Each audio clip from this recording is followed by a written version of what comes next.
Whenever you are told a story, when that story contains people and places and things, experiences of which you are familiar, well, that story is always more interesting. Captures your attention a little better than a story that doesn't contain familiar items. So if I were to tell you this morning a story about my hometown, unless you're from my hometown, that story would not be near as interesting to you as a juicy story about your hometown. We like stories about people and places and things that we know about. If you were hearing the stories of Chronicles when they were first told, when the chronicler first told his stories, those who were hearing his stories were hearing stories about their hometown, one after another, and it would have been captivating. Now, as far as we are removed from the time of Chronicles and the place of Chronicles and what it would have been like to be there and heard Chronicles read for the very first time, as much as this place, Israel, is foreign to most of us in this room, I want you to realize this morning that the stories are a lot closer to you than you might think. And my hope this morning is to maybe help you see just how close these stories really are to your life. So I want to tell a story from 2 Chronicles chapter 8 and 9. You can look at chapter 8 and 9. You can follow along with me. I'm going to tell you the story, hopefully in a way that reflects how the chronicler told the story to the people who heard it, that would have been captivated by a story about their hometown. It was 7 long years, followed by 13 even longer years. It was 20 years in the making, and Solomon finally had completed the temple and his own house. And everything in Solomon's kingdom had just fallen into place. It was a magnificent kingdom. Everything was incredible. Solomon had built up fortified cities that were strategic in just the right locations, securing trade routes throughout the land, securing economic expansion, prosperity, and peace throughout his kingdom. It was an amazing place. His kingdom was absolutely perfect. Everything was right, everything was protected, everything was provided for, nobody was in want. The people in his kingdom, citizens of the kingdom, they didn't have to do any kind of hard labor. They were all chiefs and officers and rulers. Everything was amazing in Solomon's kingdom. He did everything he could to make sure everything was right in his kingdom, particularly the worship of God. Solomon followed every command that was given all the way back to Moses, so that the worship of God in the kingdom was perfect. They followed all the commands. They had everybody in place, the Levites, the ones that were in charge of worship in the temple, the priests, the one who were in charge of making sure that the sacrifices were offered correctly. All of them were commissioned and equipped to fulfill their duties just as they were prescribed by Moses and by David, Solomon's father. Solomon was making sure that everybody did everything just right in worship in the kingdom. David's kingdom was right. The worship was right. Everything in the kingdom was incredible. And Solomon was rich, extremely rich, richer than all of the kings around him. He was as wise as he was rich. His kingdom was amazing, and word of his kingdom began to spread throughout the world. About 1,400 miles away from Israel, rumors had reached a distant land called Sheba. Rumors of rumors about an indescribably wise king in this faraway land of Israel. And the queen of that land, the queen of Sheba, heard stories about Solomon and his wisdom, and they were stories that for her were beyond believable. Just too big, too great, too amazing, too unbelievable to accept as true. She would not accept it. She was convinced there's no way that this king and this kingdom could be that amazing. And so she determined to go and see for herself. And so she packed up all her stuff and all her goods, an amazing number of gifts for this king, just in case he was even half of what she had heard. And she made this 1,400-mile trek across a massive desert in order to seek out this king that she heard about that was way beyond what could really be true. And she arrived in Israel, and she met King Solomon. And King Solomon ended up being even more than what she had heard. She quizzed him with every question she could think of, and he answered all of them beyond her expectations. She was able to see what life and worship and living in Israel was like. She was able to observe Solomon and all that he had done and building up his kingdom. She was able to see the house of the Lord that Solomon had built. She saw everything with her own eyes. She witnessed Solomon's wisdom, his riches, and the amazing status of his kingdom. And she was without breath. It took her breath away. She was so amazed, she could not respond to how incredible Solomon was. She was mesmerized. She said, I didn't believe it. I thought there's no way this could be true. But now that my eyes have seen it, it's even beyond what I imagined. Truly, you're great. She had all these gifts to give Solomon, gifts unlike anything that had ever been seen in Israel before. You know what the interesting thing is? That she was there giving Solomon all these gifts. I don't know if this is like you on a trip. You go somewhere with one bag, you get there and you end up having to buy extra bags to get home with all the junk you pick up on that trip. Well, that's the Queen of Sheba. She goes with 2 bags, she takes home 10. I mean, Solomon pours out the gifts on the Queen of Sheba because she can't outgive him. His wealth and opulence is so great that this great queen who's come to see him and honor him leaves honored more than she could ever honor him because Solomon is so great. He's unbelievably rich. I mean, he's bringing in somewhere around $1 billion worth of gold and goods from other kingdoms and other kings every year. They're giving him stuff because they're seeking out his wisdom. These kings are coming from all over the world to hear what Solomon has to say, and they're bringing him $1 billion worth of stuff every year just to hear him. He is so unbelievably wealthy that the way the scriptures tells about his wealth says that gold and silver were so abundant in Solomon's day because of Solomon's wealth that silver was absolutely worthless. It was no more valuable. You could pick up a stone of silver, this massive rock, and it'd be worth no more than any other rock you pick up off the ground. He was amazingly rich. And a picture that's created by his riches gives indication of his wisdom because he was wiser than he was rich. You see, with Solomon, everything was right. The king was right. The kingdom was right. The worship in the kingdom was right. Everything in Solomon's kingdom was right. And for 40 years, he ruled Israel. And they experienced the loving kindness of God. I mean, they were drowning in God's loving kindness. The promises of God had so overflowed Solomon and Israel that they were just staggered by his promises. And for 40 years, they experienced the loving kindness of the Lord under the reign of this right king. And then Solomon died. Now that's the story, and if we think about the stories that we've looked at in the past weeks, we can remember that each one of these stories has been told to convey some truth to us about God.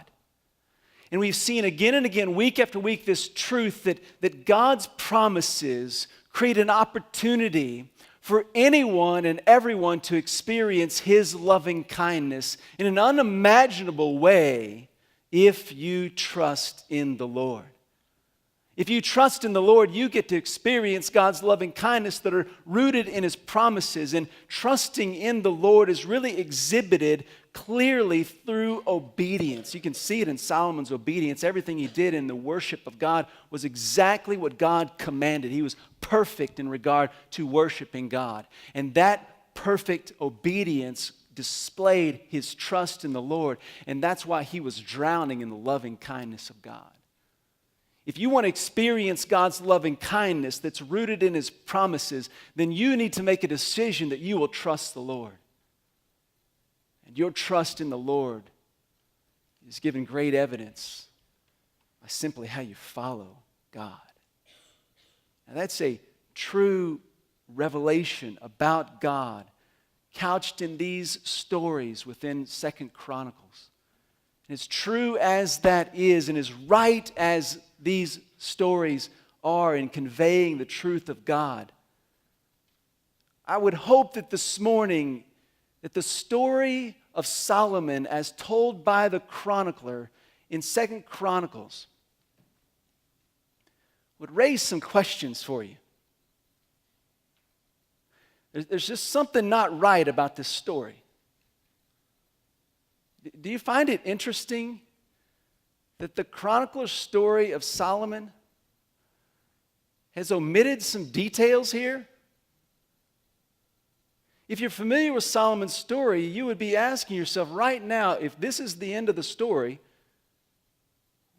what about all the other stuff about Solomon? I mean, by the end of his life, he had taken up the worship of idols.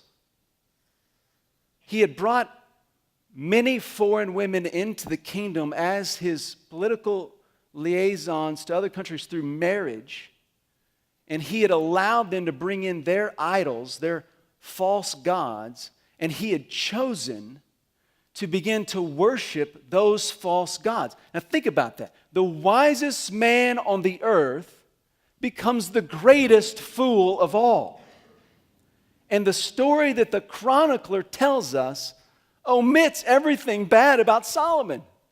Now, the people that are hearing Chronicles for the very first time are not ignorant of history. It's not as if the chronicler is trying to convince the people that Solomon is this great king, and he's really not, and the chronicler knows that. He's just rewriting history. That's not what's going on.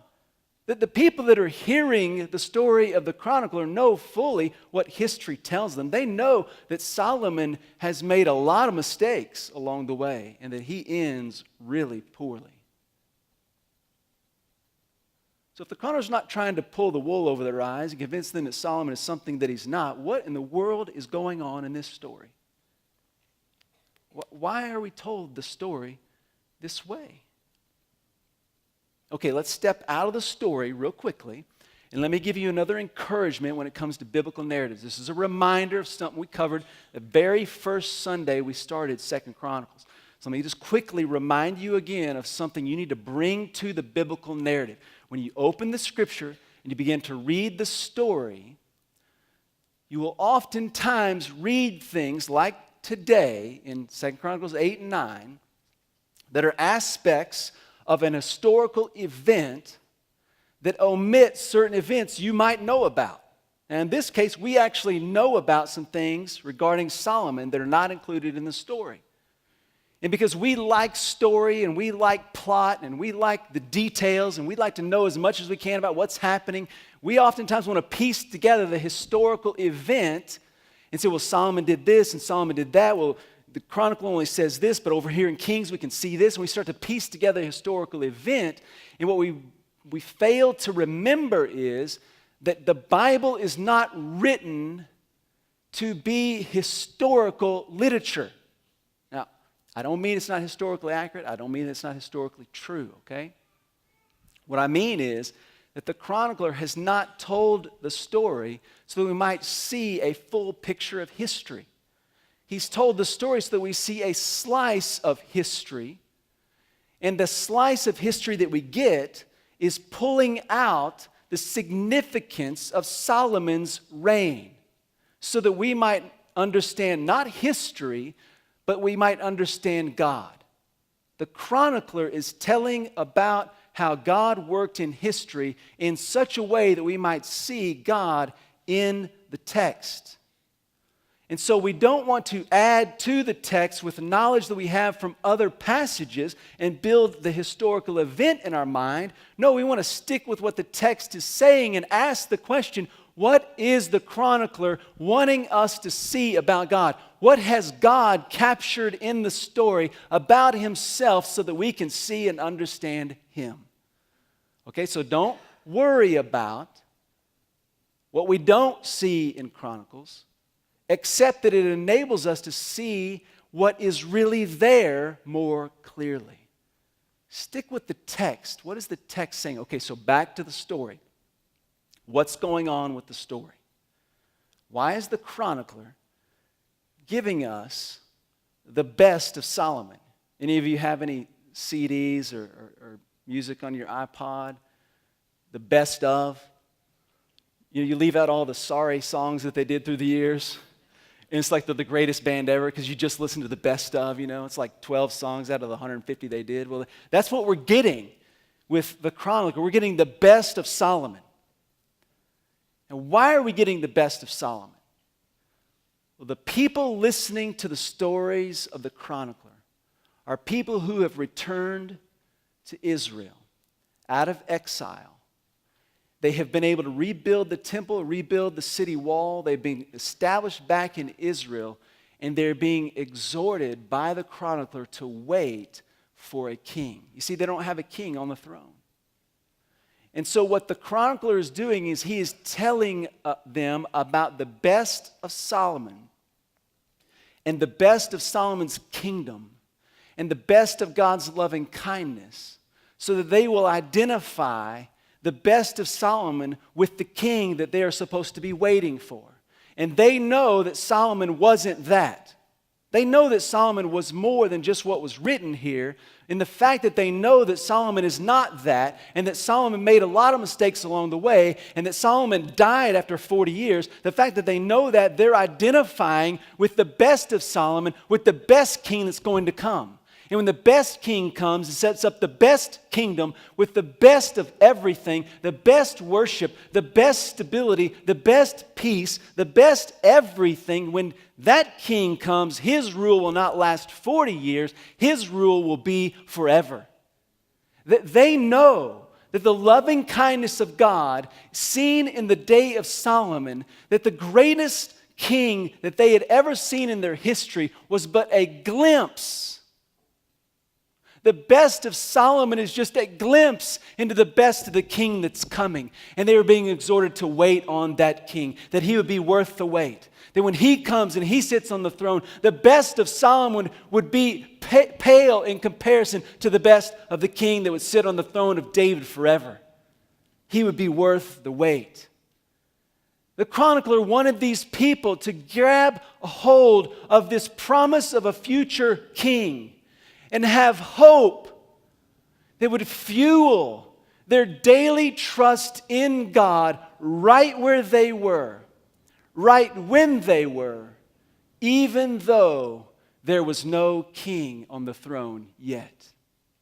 He wanted them to see that the best of Solomon was nothing compared to his coming in their king, and that he was coming. And in the same way God fulfilled all the promises in the past, he was not done extending his loving kindness to them. The king was coming, and the hope of that king was meant to fuel them to trust God every single day right where they lived. Do you feel the story getting a little closer? Do you see it? The Queen of Sheba, she really sets up something for the future. There are two events in the future that the Queen of Sheba's trip to see Solomon really sets up. So this Gentile queen, she makes this long trek from the east in order to see the King of the Jews.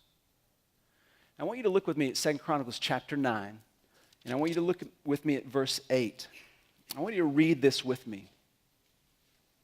Really important statement she makes here. 2 Chronicles chapter 9, verse 8. Blessed be the Lord your God who delighted in you, setting you on his throne as king for the Lord your God. Because your God loved Israel, establishing them forever, therefore he has made you king over them to do justice and righteousness. Notice what she says. She says to Solomon, you've been placed on God's throne. Do you notice the way she words that? Isn't that interesting? This Gentile queen who comes to see the wisdom of Solomon is so captured by who he is and who his God is that she says, you're not just sitting on your throne as the king. You're not just sitting on the throne of Israel as king over them. You're sitting on God's throne. And he's blessed the nation by placing you there. She could recognize something very interesting. At the throne of Israel, the throne of David, the kingdom of Solomon was really God's kingdom, and the throne was really God's throne, and God was the one who was really in control. It's amazing. And then hundreds of years later, after hundreds of years of waiting, in the fullness of time, some men from the east, the same place as the Queen of Sheba, make a trip over a massive desert all the way into Israel in order to see the King of the Jews. The wise men make their way to find the King of the Jews. Gentiles traveling again to find the King of the Jews. But these guys are not coming to see the King of the Jews because of his wisdom or his riches. No, these guys are coming to see the King of the Jews who rightfully sits on the throne of God. The scripture tells us that the wise men come to see the King of the Jews to worship him as God. And that little boy that they came to worship as God is the Son of God, the King of Kings, the Lord of Lords. And when he grew up, he once spoke of the Queen of Sheba. You know what he said of her? In Matthew chapter 12, verse 42, Jesus says of the Queen of Sheba, to the generation that was listening to him teach. So all these Jews that had been commissioned to wait for a king. You know, 2 Chronicles is the last book in the Jewish Old Testament. The message of 2 Chronicles is wait for a king. That's the final message that God's people are given. For hundreds of years, the last words from God were wait for a king. He's coming. So the Jews had been commissioned to wait for a king, and Jesus is standing before them. And he says to that generation that's hearing him teach, that's watching him perform miracles, that's seeing all kinds of evidence about who he is, that's hearing him claim to be the Son of God. And he says to that generation, the Queen of Sheba will rise up in condemnation on this generation, because the Queen of Sheba came from the ends of the earth to seek out Solomon and his wisdom. And I will tell you now that there is someone before you who is greater than Solomon. Jesus is the King of Kings. And he is the Lord of Lords. And his kingdom is right. And his loving kindness is being offered. Jesus Christ came. He gave his life on the cross. He rose again from the dead on the third day. He ascended to be with the Father, and he is waiting to fulfill the promise that he gave us. Jesus Christ told us right here in this book that he is coming again. He promised it, and he's going to fulfill that promise. He is coming back. Do you see just how close you are to this story? We are so much like those who first heard the reading of the Chronicles.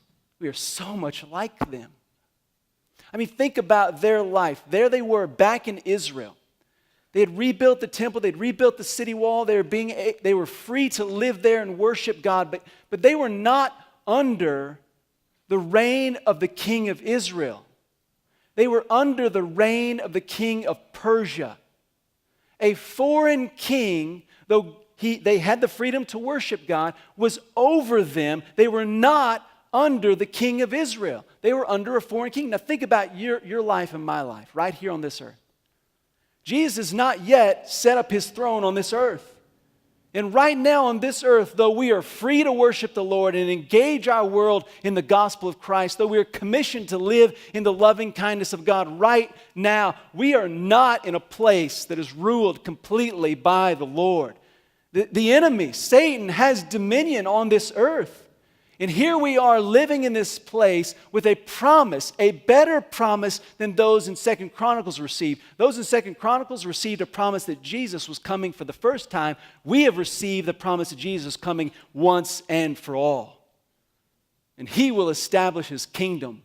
And he will reign in perfection. And he will oversee all things. And no one will stand against his kingdom. And those who trust in him will find the loving kindness of God perfectly. Perfect. We've been given a better promise. And we are supposed to be waiting for a king to come. Just like the chronicler convinced those he was reading to wait for a king. We are to hear this story about the best of Solomon. And we are to say, the best of Solomon is nothing compared to the best of Jesus. And we are to wait on the King. The promise that Jesus is going to return is meant to fuel us to trust God every single day, right here, right where we live, even though Jesus has not yet returned. We are supposed to be so captured by the reality that Jesus is coming back that we live today trusting in him, fueled to trust him no matter what, fueled to confess our sin every time we depart from the Lord, fueled to tell others about Christ, moved to stand for Jesus no matter what the odds, because Jesus Christ is the King and he is returning. That's how we're supposed to live. You know the great difference between the story of Solomon and the story of Jesus? See, the story of the best of Solomon had to leave out a whole lot of stuff in order to get the best of. But the story of Jesus is nothing but the best of. He is phenomenal. There's nobody like him. Never will be, never has been. He is the King of all kings, and he gave his life to save us from our sin. And he's coming back for those who trust him. He's coming back to take us home. This is not our home. He's coming back to take you home. This story is about your hometown. And you do not want to miss Jesus Christ coming to take you home. Trust him. It will be so worth the wait. Trust him. If you're sitting here this morning and you're saying to yourself, this story about Jesus, it just sounds too good to be true. Well, I agree. It does. And the reason it does is because Jesus is unlike anyone else that's ever been on this earth. And you can take the best of Solomon, the greatest king that ever lived in history, and he doesn't even hold a candle to Jesus Christ. There's nobody like him. But if you're sitting there thinking that, it's just too good to be true. Then I hope this morning you'll take a page from the book of Queen of Sheba, who traveled from the ends of the earth to see for herself. I invite you to come and see for yourself. If you come and you look into who Jesus is, you will see that he is more than everything you've ever heard. Put your trust in Jesus. You will never be disappointed.